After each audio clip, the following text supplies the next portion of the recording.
Vous ne savez pas quelle voie prendre? Vous avez besoin de clarté en cette période de votre vie?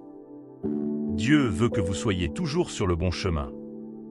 Il veut aussi que vous sachiez comment vous y prendre. Dans cette vidéo, vous apprendrez cette façon de savoir ce que Dieu veut que vous fassiez. Dieu est sur le point de vous donner une compréhension de ses plans pour vous, alors attendez-vous à un changement d'histoire.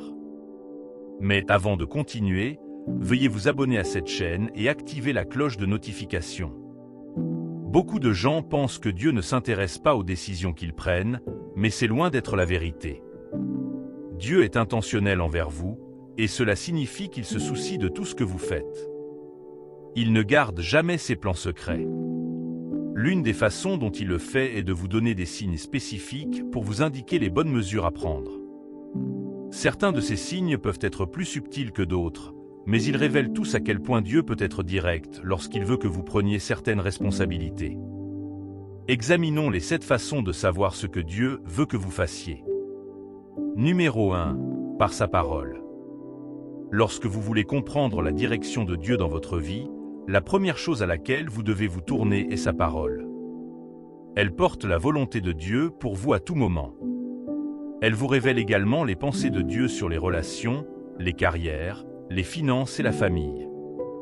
Le Saint-Esprit a inspiré des hommes à écrire les Saintes Écritures pour votre édification.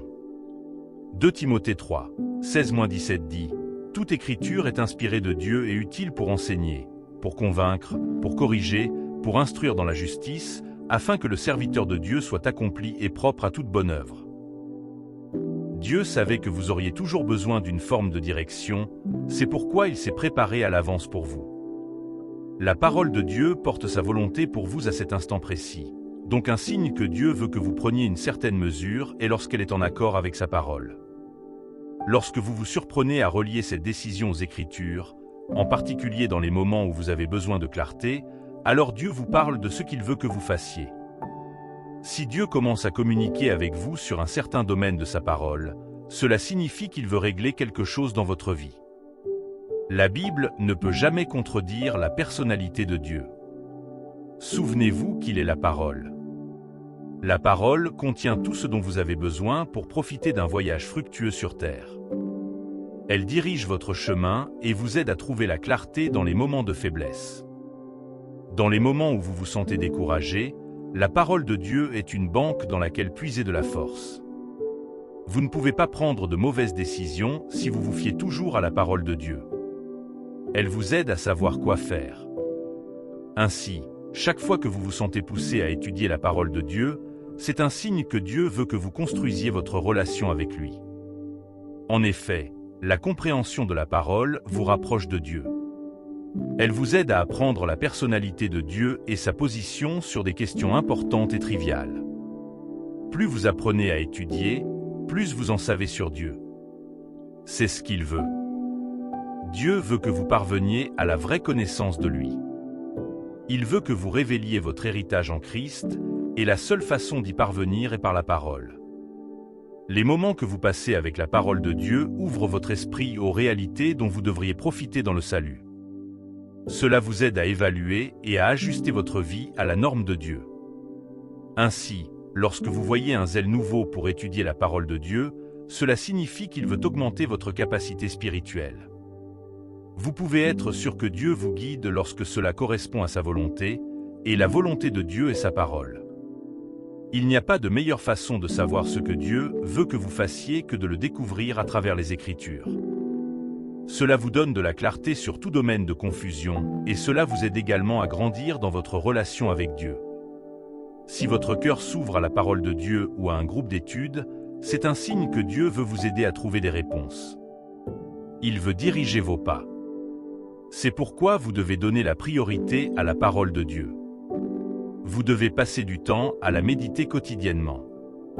Si vous faites cela au fil du temps, vous vous alignerez automatiquement sur Dieu. Vous n'aurez pas à faire face à des moments de confusion, car vous saurez toujours ce que Dieu dit à chaque saison de votre vie. La parole de Dieu est le réservoir de la sagesse. C'est pourquoi vous ne pouvez pas manquer de concentration ou de clarté lorsque vous y prêtez attention. Vous pouvez également être sûr que vous êtes dans le dessein de Dieu pour votre vie chaque fois que vous vivez selon elle.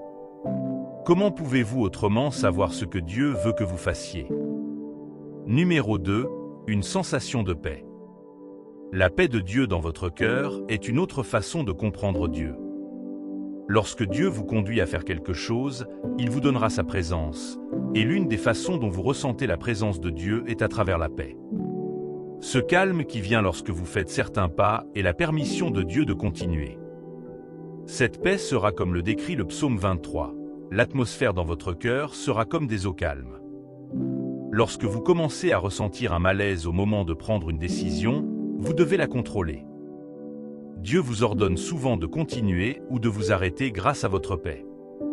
Souvenez-vous que Dieu voit ce que vous ne voyez pas, donc lorsque vous sentez qu'il vous tire en arrière par ce sentiment d'instabilité, vous devez faire une pause pour comprendre ce qu'il dit. Lorsque vous ressentez la paix chaque fois que vous prenez une nouvelle voie, c'est un signe de Dieu. Vous serez parfois poussé à acquérir une nouvelle compétence, à apprendre un nouveau métier ou à participer à une nouvelle initiative, et l'une des façons dont vous pouvez être certain de la volonté de Dieu pour vous est par la paix que vous ressentez. Cela se présentera sous la forme d'un état de calme. Il n'y aura aucune lutte ou résistance lorsque la pensée traversera votre esprit. C'est alors que vous avez le consentement de Dieu pour continuer. Numéro 3. Une voix claire et calme. En tant que croyant qui a le Saint-Esprit en vous, vous ne manquerez jamais d'idées sur ce qu'il faut faire. C'est parce que le Saint-Esprit s'associe à vous. Son travail consiste à vous guider dans toute la vérité.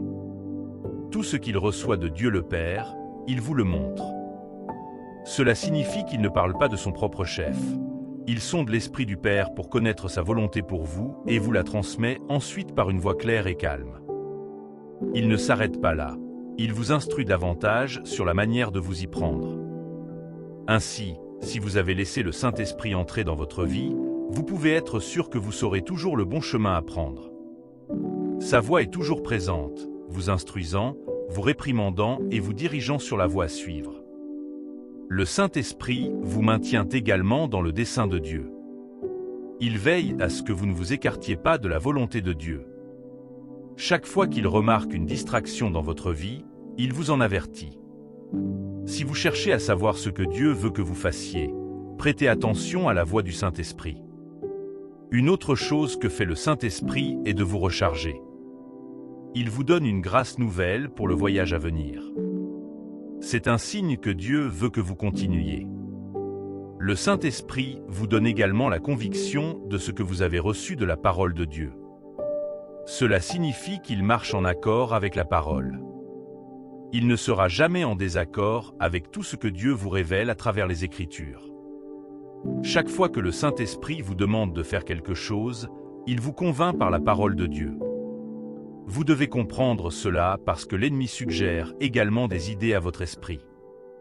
Il vise à vous distraire et à vous faire perdre la concentration, vous devez donc vous assurer que la voix que vous entendez est en accord avec les paroles que vous lisez. Rappelez-vous que le Saint-Esprit ne vous demandera jamais de faire quelque chose qui soit incompatible avec la nature de Dieu. Vous vous demandez peut-être comment identifier la voix du Saint-Esprit?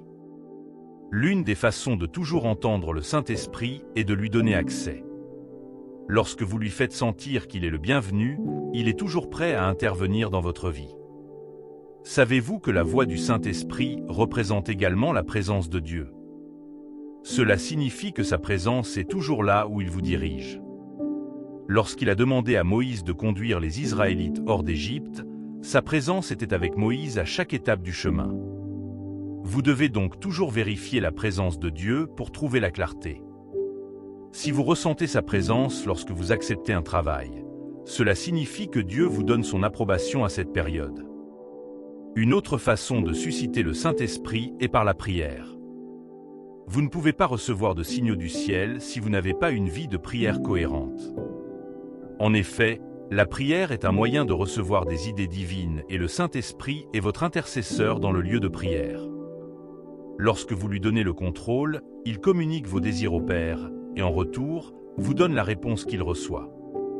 C'est pourquoi vous ne pouvez pas négliger le lieu de prière si vous voulez continuer à entendre la voix du Saint-Esprit. Il a aussi parlé aux disciples dans le Nouveau Testament.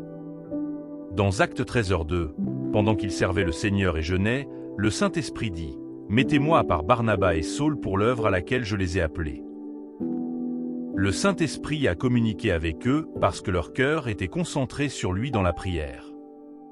Si vous voulez savoir ce que Dieu veut que vous fassiez, vous devez vous abandonner à un style de vie de prière. C'est l'un des moyens par lesquels vous entendez la voix de Dieu. Cela vous libère d'également la grâce dont vous avez besoin pour continuer.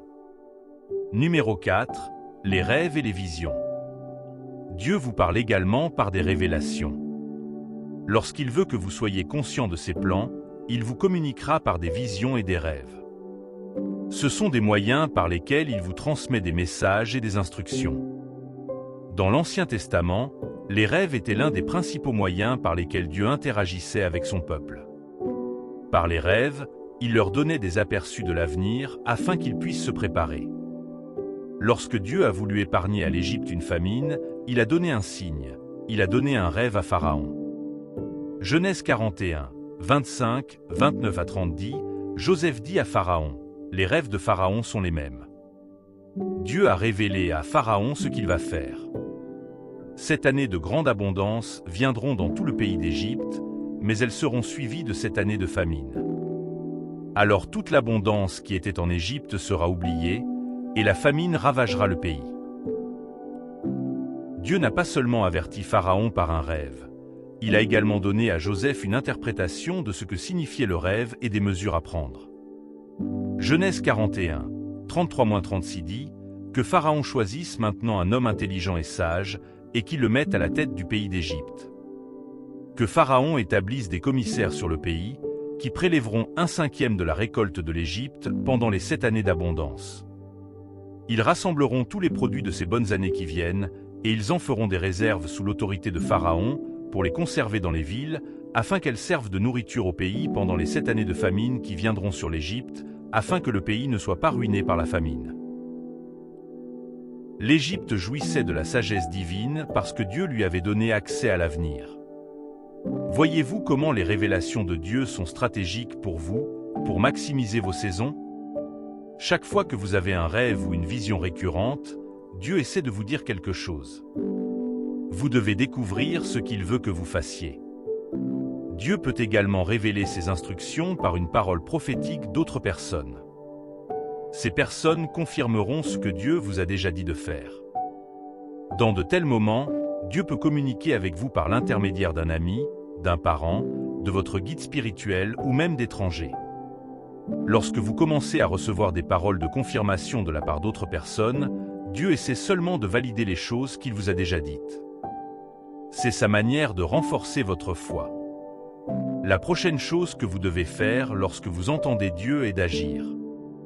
Vous avez également une responsabilité à assumer dans l'accomplissement de votre dessein divin. Si Dieu vous instruit dans un domaine, c'est parce qu'il veut que vous preniez les bonnes mesures. Vous devez agir rapidement dès que vous entendez Dieu. Numéro 5. Les paroles prophétiques et les confirmations. Certaines déclarations prophétiques viennent vous préparer au dessein de Dieu. Lorsque la parole de Dieu est parvenue à David par l'intermédiaire du prophète Samuel, elle a préparé son esprit au processus de devenir roi d'Israël. Elle l'a également préparé au moment d'épreuve auquel il a dû faire face aux mains de Saul. Elle a appris à David comment dépendre de Dieu pour obtenir des directives. Les paroles prophétiques sont également liées aux instructions. Chaque fois que Dieu donne des instructions à des moments précis, cela signifie qu'il veut que vous fassiez quelque chose. Vous souvenez-vous de la parole prophétique de Naaman par le prophète Élisée? Il avait désespérément besoin de guérison, et lorsque Dieu a voulu lui donner une issue, il lui a donné des instructions. 2 Rois 5, 10-14 dit, Élisée envoya un messager pour lui dire, « Va te laver 7 fois dans le Jourdain, et ta chair redeviendra saine et tu seras purifié. » Il descendit et se plongea 7 fois dans le Jourdain, comme le lui avait dit l'homme de Dieu, et sa chair redevint saine et pure comme celle d'un jeune garçon. Avez-vous reçu des instructions prophétiques concernant votre santé ou celle d'un être cher? Assurez-vous d'obéir et d'agir. Numéro 6. vous trouvez la facilité.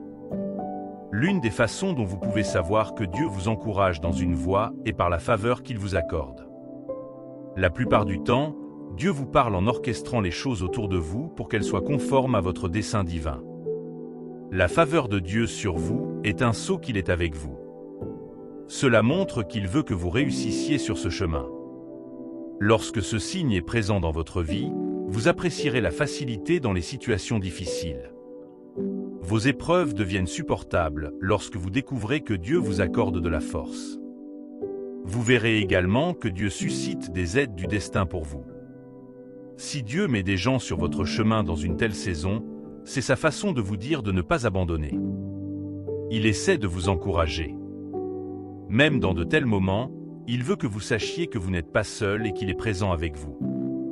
C'est Dieu qui vous communique que vous devez rester patient dans cette saison parce que quelque chose de bon est en route. Profiter de la facilité au milieu des difficultés n'est pas une chose courante. Dieu ne donne ce don qu'à ceux avec qui il a une intention particulière. Ainsi, lorsque vous vous trouvez en train de jouir de la faveur de Dieu, Dieu vous dit quelque chose. C'est sa façon de vous diriger. Vous souvenez-vous de Joseph ? Il a traversé de nombreuses épreuves et tribulations, mais Dieu l'a toujours aidé. Dans les situations les plus inconfortables, Dieu était présent à ses côtés. Dieu essayait de dire à Joseph que même si ces moments présents ne ressemblaient pas au rêve qu'il avait fait, il travaillait toujours à résoudre quelque chose à travers l'épreuve.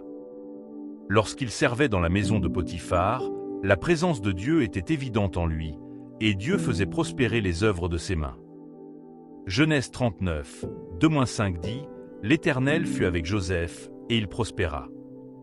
Il habita dans la maison de son maître égyptien. Son maître vit que l'Éternel était avec lui et qui lui faisait réussir dans tout ce qu'il entreprenait. Joseph trouva grâce à ses yeux et devint son serviteur. Potiphar l'établit sur sa maison, et il lui confia tout ce qui lui appartenait. Depuis qu'il l'établit sur sa maison et sur tout ce qui lui appartenait, l'Éternel bénit la maison de l'Égyptien à cause de Joseph. La bénédiction de l'Éternel fut sur tout ce qui appartenait à Potiphar, dans la maison et dans les champs. Comprenez-vous maintenant la dynamique de la faveur de Dieu ? Elle a fait de Joseph un point de référence. Dieu lui a donné de la facilité dans les moments difficiles. Il a quand même bénéficié de la faveur de Dieu pendant qu'il purgeait une peine de prison. Le directeur de la prison s'est pris d'affection pour Joseph et lui a également confié des responsabilités.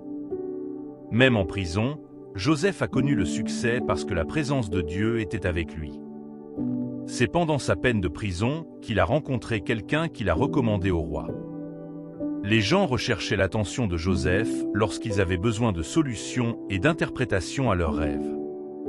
C'est aussi en prison que Joseph a manifesté une nouvelle dimension de son don. Il était connu pour avoir toujours des rêves, mais en prison, Joseph a commencé à manifester le don d'interprétation des rêves. Dieu a construit Joseph à travers les situations les plus inconfortables. Il a continué à obtenir des postes de direction qui l'ont préparé à être Premier ministre. Donc, si vous traversez une phase en ce moment, mais que vous ressentez la faveur de Dieu autour de vous, c'est un signe que Dieu vous aide à vous préparer pour la phase suivante. Dieu dit que vous devez continuer à avancer avec l'espoir d'un avenir meilleur. Voyons maintenant le dernier signe que Dieu vous enseigne le bon chemin. Numéro 7, la résistance. Une autre façon dont Dieu peut communiquer avec vous est à travers les revers sur votre chemin. Parfois, Dieu met des obstacles sur votre chemin lorsqu'il veut que vous empruntiez une nouvelle voie. Parfois, vous pouvez aller trop vite ou oublier de rechercher l'attention de Dieu avant de prendre certaines mesures. Ainsi, lorsque Dieu veut attirer votre attention sur la bonne chose, il vous fait affronter une certaine résistance. Voici l'histoire de Jonas. Dieu lui a demandé de faire un certain pas, mais Jonas avait d'autres plans. Il n'était pas prêt à faire ce que Dieu lui disait. Il s'est mis en route, mais Dieu a opposé une résistance. C'était une façon d'attirer l'attention de Jonas sur ce qui comptait. Dieu voulait que Jonas fasse exactement ce qu'il lui demandait, alors il a fait travailler même les éléments de la terre contre lui. Êtes-vous actuellement confronté à des obstacles? Ressentez-vous une résistance lorsque vous avancez? Arrêtez-vous un instant pour réfléchir. C'est peut-être la façon dont Dieu vous redirige vers le chemin qu'il veut pour vous. Une autre forme de résistance peut se produire lorsque Dieu met vos plans en suspens. Lorsque vous vous retrouvez à vous arrêter au milieu de certains voyages, cela peut être une interruption divine. Comme dans le cas de Paul, il était une terreur pour les disciples du Christ à son époque.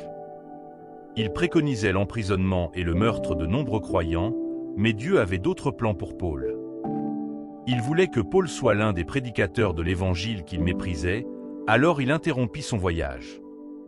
Acte 9, 3-6 dit, comme il approchait de Damas, en chemin, tout à coup une lumière venant du ciel l'entoura.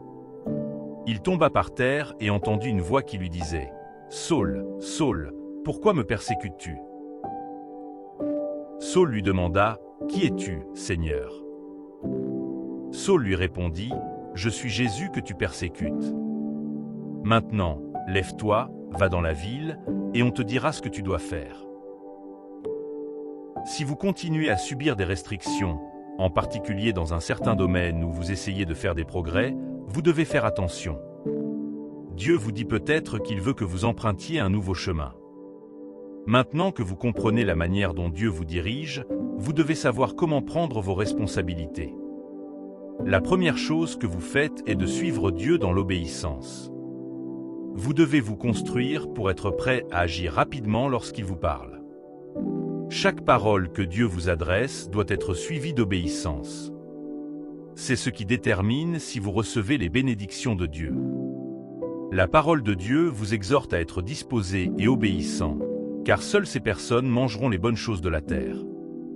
Vous n'avez pas droit à ce que Dieu a si vous ne prenez pas ce qu'il dit au sérieux. Vous devez apprendre à comprendre comment Dieu travaille. Lorsqu'il vous montre certaines choses qu'il veut que vous fassiez, vous devez découvrir comment vous y prendre. Dieu est toujours prêt à vous aider à faire des pas progressifs. Vous devez également comprendre qu'il y a un délai pour les instructions que Dieu vous donne. Il peut vous instruire sur quelque chose qu'il veut que vous fassiez à un moment donné, ou il peut s'agir d'une action qu'il veut que vous entrepreniez sur le moment. Vous devez découvrir ce que Dieu dit afin de pouvoir toujours marcher en accord avec son dessein. Lorsque Dieu vous parle, vous devez apprendre à avancer dans la foi. La voix de Dieu vous pousse toujours à faire des choses qui sont souvent au-delà de vos capacités. Vous aurez souvent l'impression que vous n'êtes pas la personne idéale pour cette tâche, mais Dieu sait pourquoi il vous a choisi. Il ne fait pas d'erreur en ordonnant vos pas sur ce chemin. Tout ce que vous avez à faire, c'est croire qu'il marche avec vous à chaque étape du chemin. Il vous tient la main et dirige votre chemin. Dieu ne vous envoie jamais d'instructions sans vous préparer à vous guider tout au long du processus. Vous ne devez donc pas laisser la peur vous empêcher de prendre les mesures que vous devez prendre. Il n'y a pas lieu de vous inquiéter, car Dieu vous guide. Lorsque vous vous lancez dans l'action, il libère sa sagesse pour vous guider. Dieu vous offre également la sécurité chaque fois qu'il vous guide. Dans les moments d'incertitude, il vous gardera dans sa paix parfaite et vous aidera à traverser même les moments les plus difficiles. Vous devez également apprendre à vous adapter aux changements lorsqu'il s'agit de la direction de Dieu. Au fur et à mesure que vous progressez dans votre marche avec Dieu, vous observerez les diverses manières dont Dieu travaille. Il peut vous guider à travers différents signes. C'est pourquoi vous devez maîtriser les manières dont il vous dirige. Vous devez aussi apprendre à changer de cap lorsque Dieu commence à vous traiter d'une manière qu'il n'a jamais faite auparavant. En le recherchant, vous bénéficierez toujours de sa direction. Maintenant, prions. Père Céleste, je te loue pour ta bonté aimante envers moi. Tu as été si bon envers moi. Ta main est si évidente dans ma vie. Tout au long de mon voyage sur terre, ta main m'a tenu en sécurité. Tu m'as montré ta providence. Merci d'être aimant. Je t'adore pour le privilège de ta direction divine. Je te remercie pour ta miséricorde. Elle m'a, par le passé, donné accès à ta présence. Tu as toujours excusé mes excès et m'as donné la force de marcher sur ton chemin lorsque mes forces faiblissent. Je t'honore pour ta bonté inébranlable envers moi. Je te remercie de m'avoir choisi, Seigneur Jésus. Ton sang m'a permis d'être dans ton plan. Je te suis reconnaissant, Seigneur. Je te demande de me pardonner tous mes défauts et de m'aider à vivre pour toi. Je te demande de rétablir les saisons où j'ai raté mon chemin. Dans les moments de rejet et de grandes épreuves, aide-moi à avoir confiance en toi. Apprends-moi à comprendre que tu es toujours avec moi jusqu'à la fin des temps. Je fais confiance à ta volonté parfaite pour moi, Père. Je crois que tes intentions pour moi sont bonnes et fiables. Par conséquent, Dieu, aide-moi à mettre ma foi en œuvre chaque fois que tu m'instruis. J'ai besoin de ta grâce pour m'éloigner de tout ce dont tu veux que je me détache. Je te demande d'accorder l'esprit de discernement pour savoir exactement ce qu'il y a dans le cœur du Père pour moi en ce moment. Aide-moi à comprendre facilement les signaux qu'il me montre. Accorde-moi la force de suivre les instructions que tu me donnes par des actions rapides. Je te demande de mettre un terme à chaque plan de l'ennemi mis en place pour me distraire. Donne-moi la sagesse de savoir exactement ce que tu dis avec les signaux que je reçois. Père, mets en place un système stratégique pour renforcer ma confirmation de tes intentions pour moi. Dieu, je veux que tu m'aides à maximiser cette saison. Aide-moi à persévérer. Apprends-moi à me rappeler que tu es toujours avec moi-même lorsque je ne te sens pas à mes côtés. Je m'engage à me concentrer sur toi pendant que je passe du temps à étudier ta parole. Seigneur, nourris mon cœur. Accorde-moi une nouvelle vision de tes sources. Révèle-moi tes désirs pour ma vie. Saint-Esprit, je te demande de m'encourager à rester engagé envers Jésus. Garde mon regard fixé sur toi, Dieu. Je sais qu'à partir de maintenant, je serai fortifié. Je marche dans la volonté du Seigneur pour ma vie. Je deviens sensible aux paroles de son cœur. Mes actions sont en accord avec ses préceptes pour ma vie. Je choisis la voie du Seigneur plutôt que les voies de ma chair. Merci, Seigneur Jésus, pour ce message. Merci de veiller quotidiennement sur moi avec amour. Au nom de Jésus, Amen. Si cette vidéo vous a béni, veuillez cliquer sur le bouton j'aime, partager et vous abonner à cette chaîne.